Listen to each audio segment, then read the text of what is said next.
Misa sivindray ireo namony eny vokatra ny valanaretina Covid-19 ny 20 Aprily araky ny tatrisan'andro tao amin'ny namonjerim-panjakana androany talata. Efatra avy eto Analamanga, iray avy any Dianany, iray avy any Bongelava, iray ihany koa avy any Tsimondrefany, iray avy any Vakinakaratra, iray avy any Menabeny, iray hafa. Efatra amby folo senjato noho izany ireo efa lavon'ny valanaretina hatramin'ny idirana teto Madagasikara ny volana Marsa 2024. Raha ny tranga vaovao marina kosa dia misy 570 izy ireo ny 20 Aprily araky ny tatritrahany, 530 amin'izany dia teto Analamanga izay faritra mbola ahitana ny tranga betsaka indrindra hatrany. Ny roa avy any Vaovao, ny roa hafa avy any Nosy, mbola roa ihany koa avy any Orombe ary efatra avy any Tasy. Misy 490 amin'izao fotoan'izao ireo manaraka fitsaboana manerana ny Nosy ary sokajiana ho marary mafy ny 200 amin'izy ireo.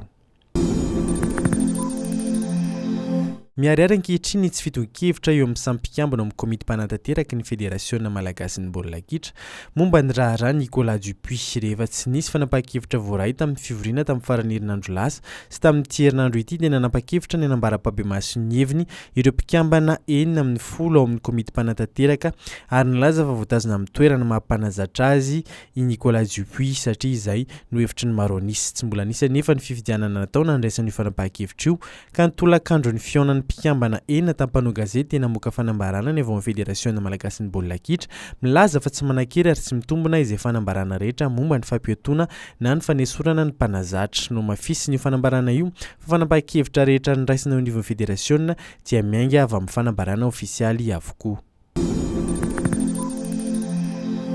Niverina tamin'ny fanapahan-kevitra ireo ministra 5 nanosy ny taratasy fandaharana ny fandefasana amin'ny onjam-peo sy fahitalavitra fandaharana 9 nolazaina fa mety hanohitohina ny filaminam-bahoaka. Taorian'ny fionan'izy ireo tompony andraikitry ny haino aman-jery tamin'ny ministry ny serasera sy ny kolontsaina no nandraisana ny fanapahan-kevitra fa afaka miverina mandeha ihany ireo fandaharana ireo. Nanamafy anefa ny ministera ny serasera fa tsy maintsy manaraka atsaka ny tsy andavany ny taratasy nosoniaviny sy napetrany teo anoloan'ny ministra ny orinasa gazety sy ny haino aman-jery ireo.